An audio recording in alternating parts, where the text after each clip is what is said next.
Madame, Monsieur, nous accueillons un célèbre professeur de l'université d'Oxford en Angleterre. Il est également affecté à d'autres universités au Japon, au Qatar. Son domaine de prédilection, les études islamiques contemporaines. Le professeur Tariq Ramadan est diplômé en littérature française et philosophie de l'université de Genève. Et il possède également un doctorat en islamologie arabe. Il a également une formation en sciences islamiques de l'université d'Al-Azhar en Égypte. Tariq Ramadan, vous êtes à votre 10e visite à Maurice depuis 1995, donc on peut dire un habitué de notre île. Au fil de vos visites chez nous, quels sont les changements que vous avez constatés dans notre pays? Écoutez, d'abord, oui, ça fait longtemps que je viens, 18 ans, ma 10e visite, et j'ai dit depuis très très longtemps que Maurice était mon pays d'adoption parce que c'est un pays que j'aime beaucoup. Les constantes qui font que Maurice reste Maurice, c'est effectivement cette diversité, cette ouverture, le climat, la chaleur humaine, la diversité. Je reviens ici et j'en profite d'ailleurs pour transmettre mes condoléances et ma sympathie pour les familles des victimes de ce qui s'est passé, de la catastrophe ici et de ces catastrophes naturelles. Donc des constantes et puis des changements avec une volonté dans les citoyens et auprès des citoyens que j'ai rencontrés de vouloir toujours améliorer ce vivre ensemble. Et ça, c'est la qualité que l'île Maurice doit préserver. Et justement, on va démarrer avec la catastrophe naturelle que Maurice vient de connaître quelques jours de cela. Donc il y avait des pluies meurtrières en l'espace de 2 heures. Beaucoup parlent d'un dérèglement de la nature qui émerge aux 4 coins du monde avec de nouveaux phénomènes comme El Niño, El Niña, le tsunami. Tariq Ramadan, quelle est votre lecture du changement climatique mondial? D'abord, ce que nous devons faire par rapport aux victimes, encore une fois, que ce soit ici ou que ce soit dans d'autres contrées d'Asie ou d'Afrique, eh bien, de rappeler notre dignité humaine par la solidarité. Il y en a eu ici sur d'autres îles, il y en a eu partout. Il faut dire ceci.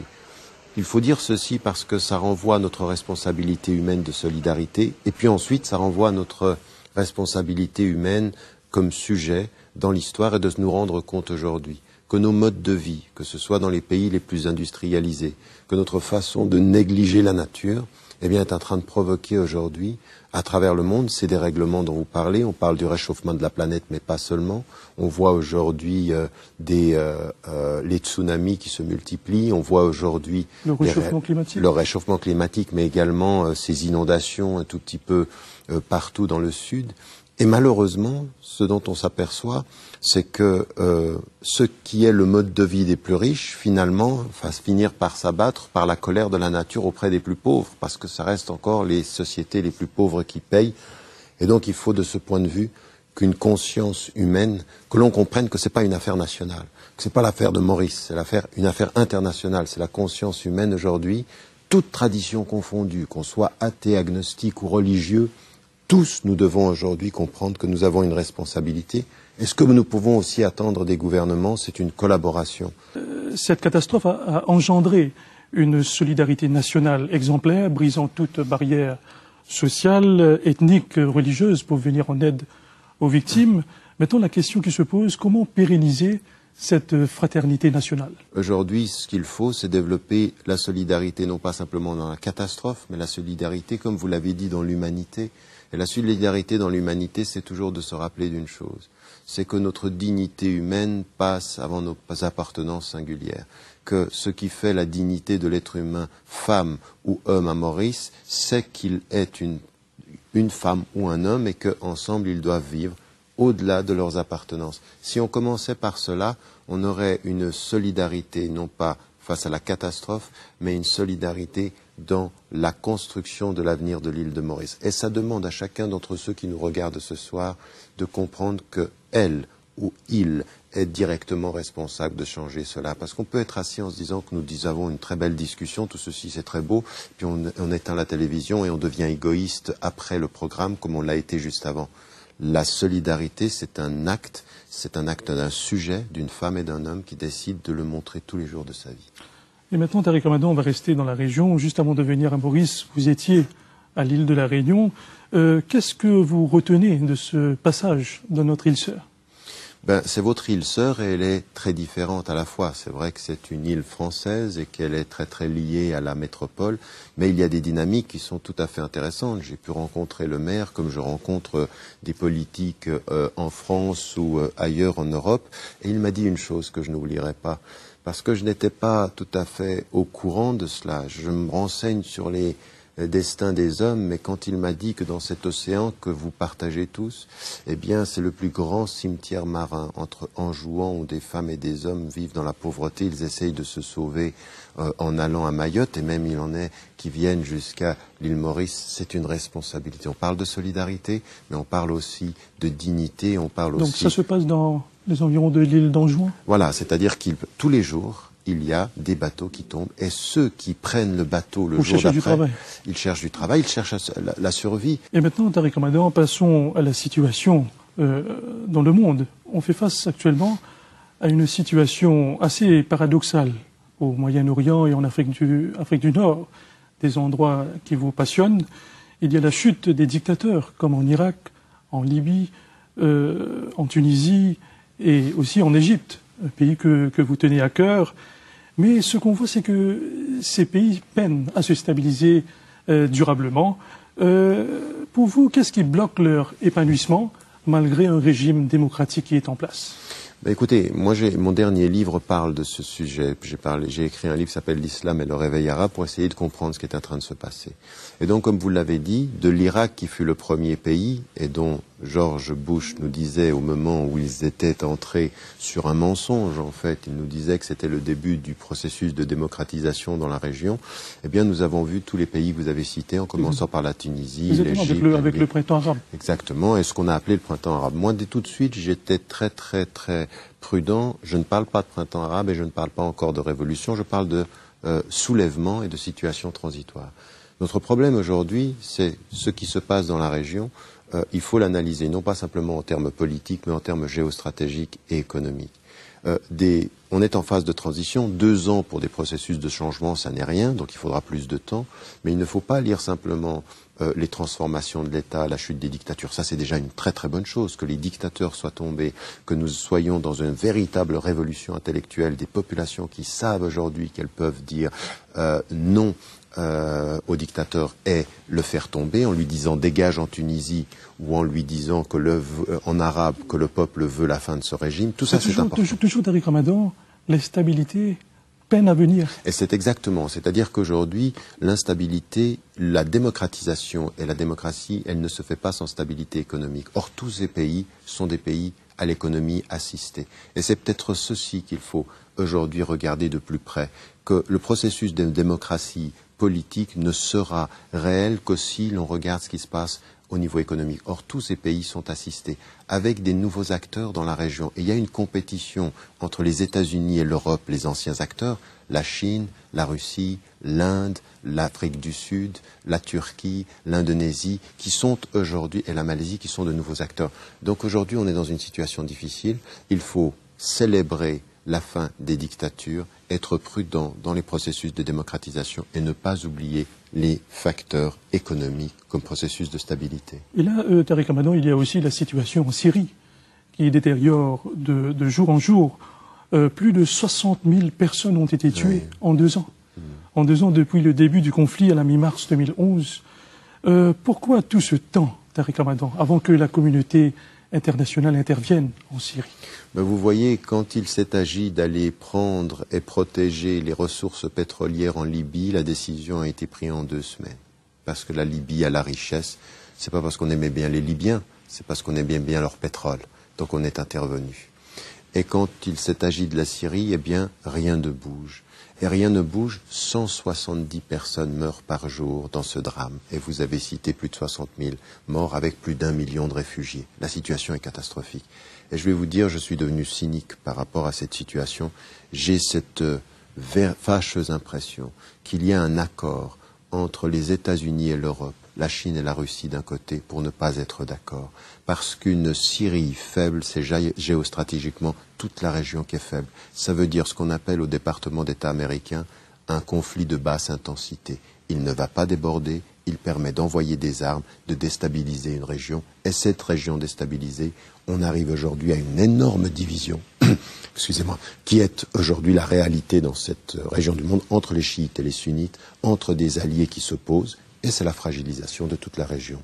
En termes économiques, ça fait beaucoup d'argent. En termes géostratégiques, ça protège certains intérêts, dont celui central du conflit israélo-palestinien. Et en termes politiques, les populations souffrent. Il y a aussi la situation au Mali. Là-bas, on voit que la communauté internationale a réagi promptement.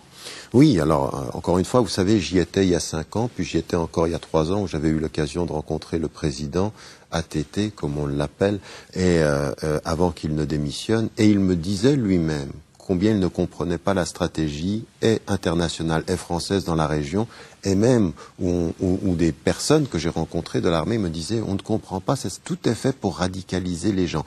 Et pendant 5 ans, on n'a rien fait, et tout à coup on nous dit c'est le moment d'agir. Et un pays européen, la France, devient l'ami des Maliens et va s'installer et intervenir, et en l'espace de 3 semaines, pratiquement remonter à l'extrême nord, tout près de l'Algérie. Ce qu'on ne nous dit pas dans toute cette affaire, c'est que ce dont on parlait également par rapport à la Syrie, c'est que les découvertes récentes dans le bassin mauritanien, bassin nigérien, bassin nord-malien, est plein de ressources pétrolières, d'uranium et de potentialité pour le futur. Donc il y a des interventions militaires qu'on nous présente comme des interventions pour sauver des êtres humains, mais qui ont malheureusement d'autres intérêts économiques en vue. Vous avez aussi cité la relation israélo-palestinienne. Disons, selon vous, est-ce qu'il y a de la lumière au bout du tunnel? Vous parliez tout à l'heure de ce qu'on a dit du printemps arabe, de ces soulèvements. Le peuple palestinien est le peuple oublié de l'ensemble de cette évolution-là. À l'heure où je vous parle, le processus de colonisation continue. Ceux de mes amis et ceux des spécialistes et des experts qui sont allés sur le terrain vous le disent aujourd'hui. La solution de 2 États est pratiquement morte. C'est-à-dire que la Cisjordanie et Gaza et aujourd'hui Jérusalem sont en voie de colonisation lente. Et on ne nous le dit pas. Et ce dont on parle justement, toute la région est fragilisée et Israël continue sa politique de peuplement et sa politique également de répression. Quand on a tué une fois 1400 personnes, dont la majorité des civils, et qu'ensuite on est de nouveau retourné à Gaza et que le monde entier n'est pas intervenu, eh bien il y a du cynisme. Très rapidement, en Libye, les Nations Unies, la Ligue arabe avait demandé une zone d'exclusion aérienne. Immédiatement, la communauté internationale a sauté là-dessus pour intervenir avec l'OTAN. On nous avait demandé exactement la même chose pour Gaza, et rien n'a été fait. Et le nombre de civils tués, de femmes et d'enfants tués, s'est multiplié d'une façon indigne pour la communauté internationale. Mais ce sont des Palestiniens qui ne comptent pas, malheureusement, aujourd'hui. Tariq Ramadan, vous intervenez régulièrement sur ces questions sur des chaînes de télévision internationales. Certains écoutent vos opinions, d'autres vos critiques. Nous allons voir maintenant votre parcours qui a mené à votre célébrité mondiale. Reportage. Tariq Ramadan est né le 26 août 1962 à Genève. Aujourd'hui, c'est un islamologue, théologien et universitaire qui parcourt le monde. Intervenant régulier sur les chaînes internationales comme la BBC, CNN ou France 2, on retient surtout son débat télévisé avec Nicolas Sarkozy, alors ministre français de l'Intérieur, en 2003. En 2005, l'ancien Premier ministre britannique Tony Blair avait fait appel à lui pour analyser l'extrémisme en Angleterre. Depuis plusieurs années, il est pleinement engagé dans le débat concernant l'islam en Occident et dans le monde. Parmi ses distinctions, Time Magazine l'a nommé comme l'un des 7 innovateurs religieux du XXIe siècle. Ce même magazine américain l'a ensuite élu comme l'une des 100 personnes les plus influentes du monde en 2004. En novembre 2006, le magazine European Voice lui a remis le prix de l'Européen de l'année dans la catégorie des personnalités n'étant pas citoyennes d'un pays membre de l'Union européenne. Outre ses affectations académiques, le professeur Tariq Ramadan est expert consultant dans diverses commissions attachées au Parlement européen. Ses opinions sont diversement interprétées, mais lui, il maintient qu'il demeure un intellectuel indépendant. Tariq Ramadan, on vient de voir votre parcours dans ce reportage la question que beaucoup de gens veulent savoir. Qui est Tariq Ramadan?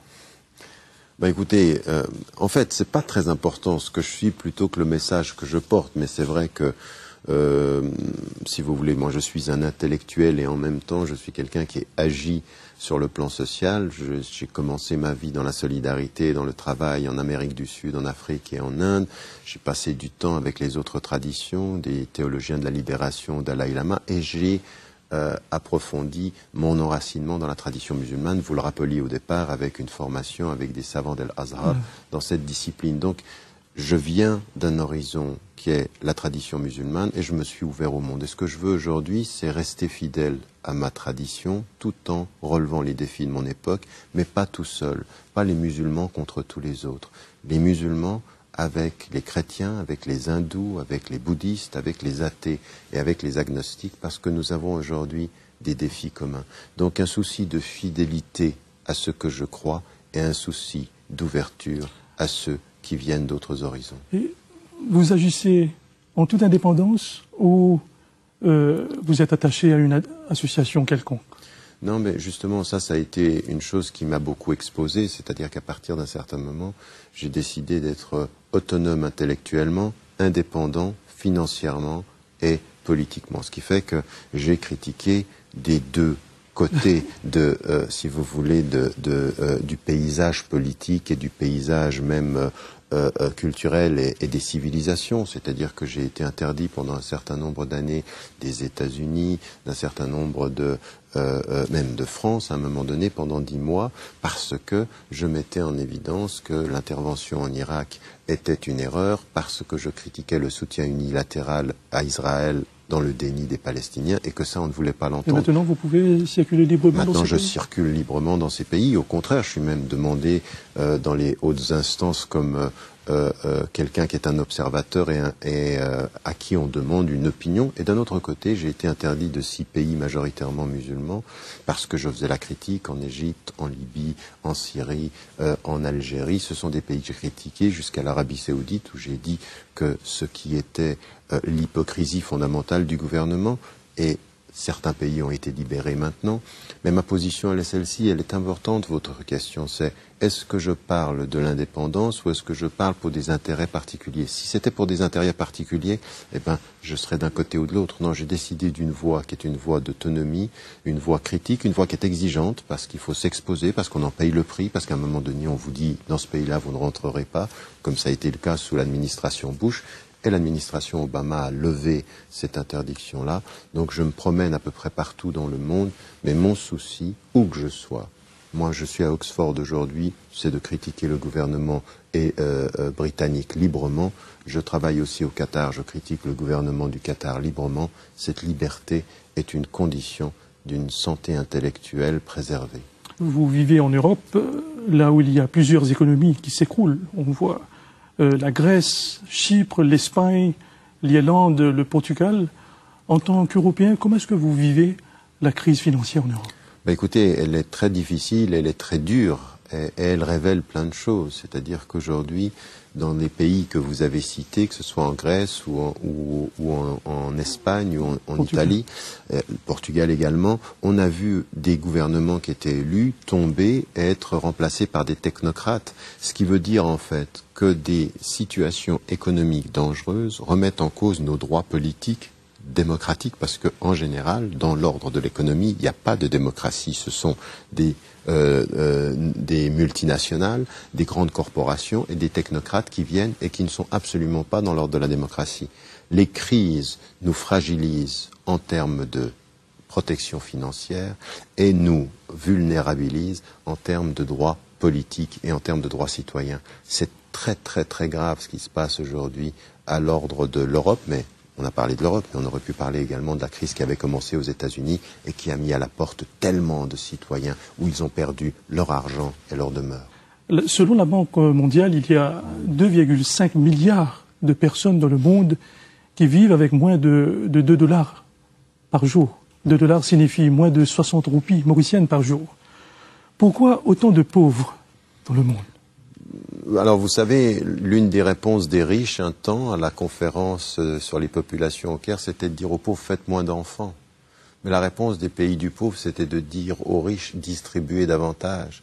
Quand vous voyez les parachutes dorés que l'on donne à certains chefs d'entreprise quand ils quittent, qui se chiffrent en 15 millions, 20 millions, 100 millions, et que vous avez les chiffres que vous venez de mentionner, nous sommes dans l'indécence. Nous sommes dans l'indécence, même parfois dans les sommes qui sont données à des joueurs, des sportifs. On va dans un sens, il n'y a plus d'éthique.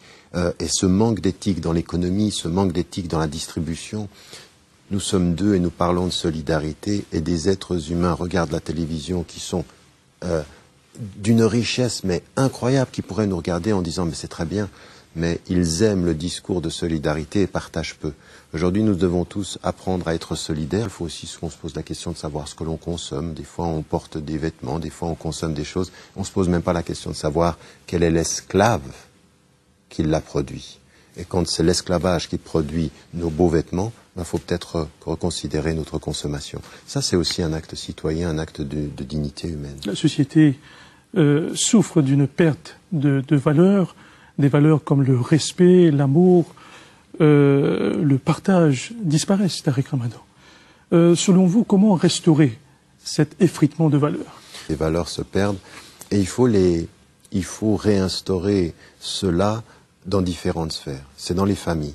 Parce que souvent les parents renvoient ceci à l'école et démissionnent un peu trop. Donc il faut que des parents, des mamans, mais aussi des papas. Les papas ne jouent pas suffisamment leur rôle dans la transmission, pas simplement de l'autorité. Le père autoritaire, il ne faut pas que ce soit ça. Le père et la mère qui accompagnent le respect, l'amour des parents, le fait de toutes ces valeurs qui sont tellement mauriciennes et qu'on partage tous. Je veux dire, n'importe quel hindou, n'importe quel musulman, n'importe quel chrétien qui entend ça, n'importe quel être humain qui entend le respect par rapport à ses parents. Cette transmission, il faut se réconcilier avec ceci. Et il faut que dans nos écoles, cette obsession de la réussite scolaire, du diplôme, et qui n'est pas accompagné de la solidarité vis-à-vis du collègue élève, de l'étudiant, eh bien il faut de ce point de vue-là qu'on se réconcilie avec ces valeurs-là. Ça, c'est un acte que nous tous, nous devons tous à travailler ensemble.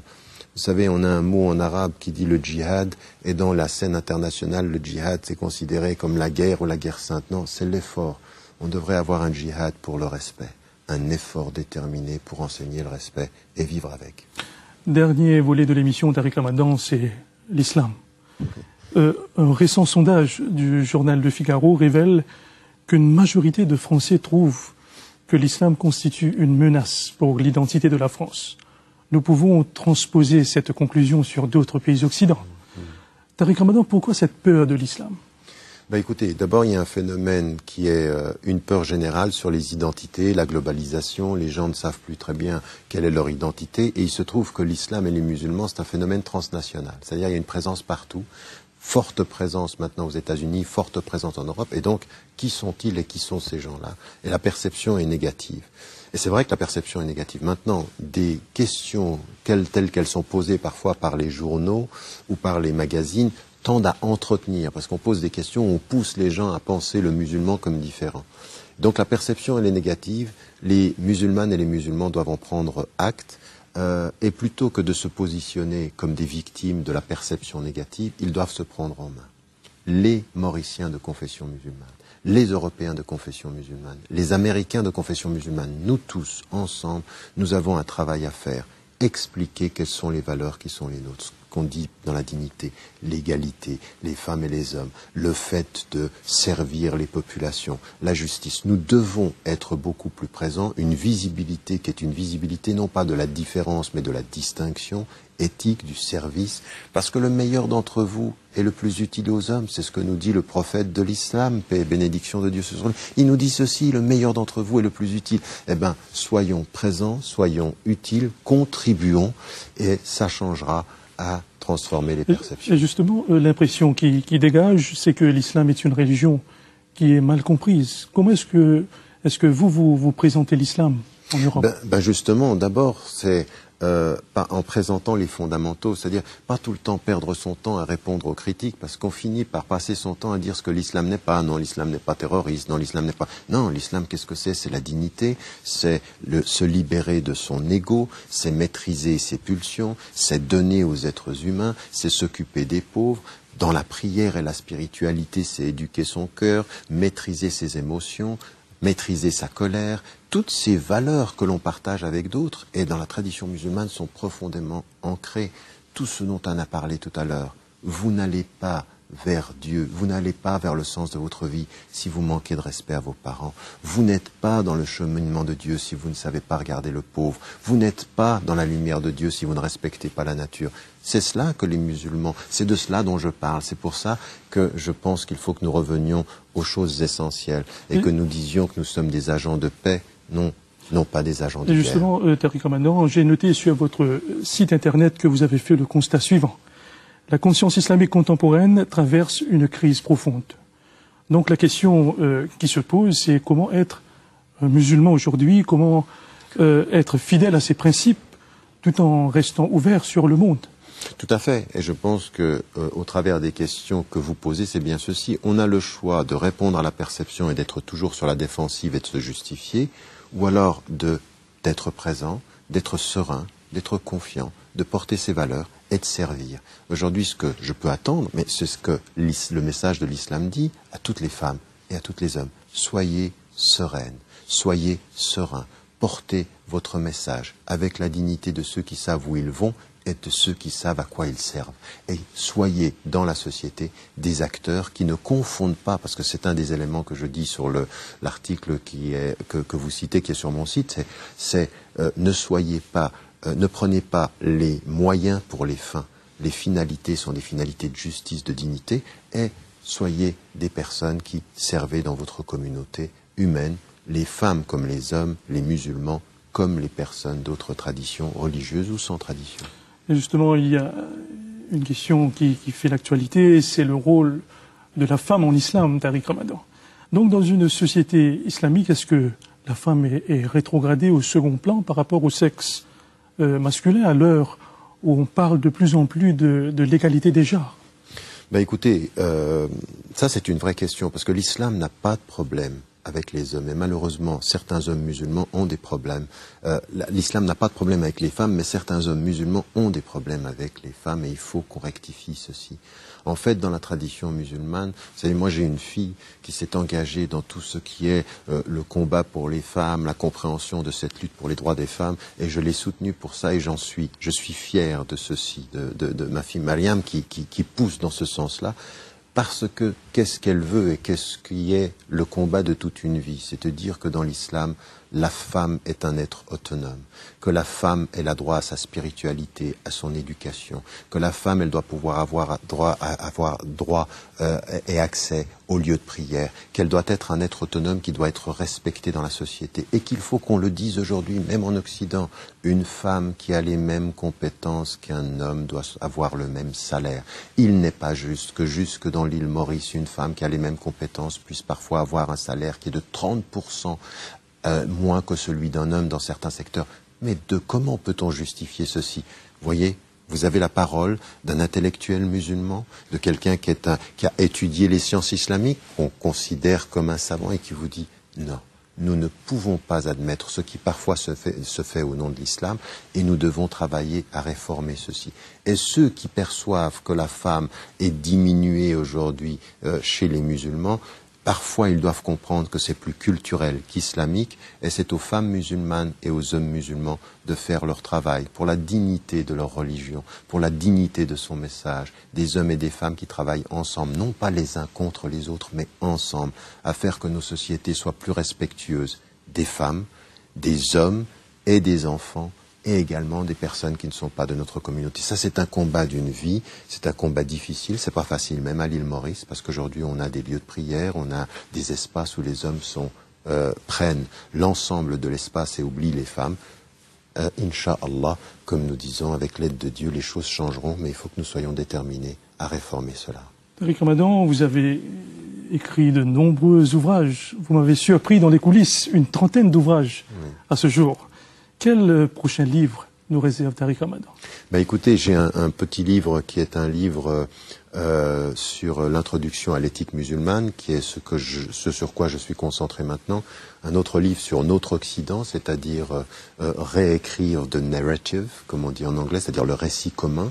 J'ai un livre d'entretien avec un grand philosophe français dont le nom sera dévoilé plus tard quand les choses seront réalisées. Puis un plus petit livre de citations et de pensées, plus léger à lire, en espérant qu'il reste profond à méditer. Donc vous voyez, il y a 4 projets avec tout un autre pan de mon travail qui est de travailler sur 10 chantiers de l'éthique islamique appliquée en médecine, sur la question du genre homme-femme, sur la question de l'éducation, sur la question de l'environnement dont nous parlions, sur la question de la psychologie, sur la question des médias.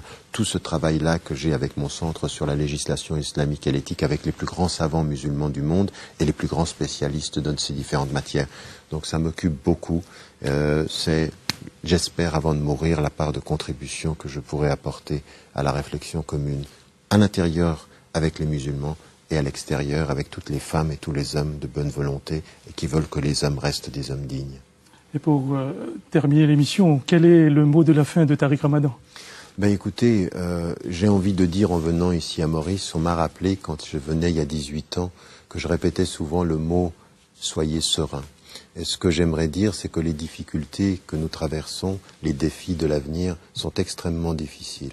Il faut que nous soyons sereins, il faut que nous soyons déterminés. Et j'aimerais dire à tous ceux qui nous regardent ce soir, n'oubliez jamais que la sérénité se mesure à votre force dans le courage. Soyez des citoyennes et des citoyens courageux. Ça veut dire qui ne se taisent pas quand il y a une injustice, qui ne restent pas passifs quand les choses doivent être changées et qui font de Maurice une île qui reste belle et encore plus belle à l'avenir.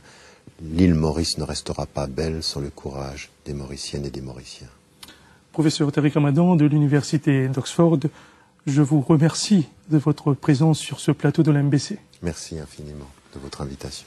Donc, je rappelle aux téléspectateurs que les prochaines conférences publiques du docteur Tariq Ramadan sont prévues pour le jeudi 18 avril à l'auditorium Octavier à Réduit à 14h30 et aussi à l'auditorium Mahatma Gandhi à Moka le vendredi 19 avril à 20h30.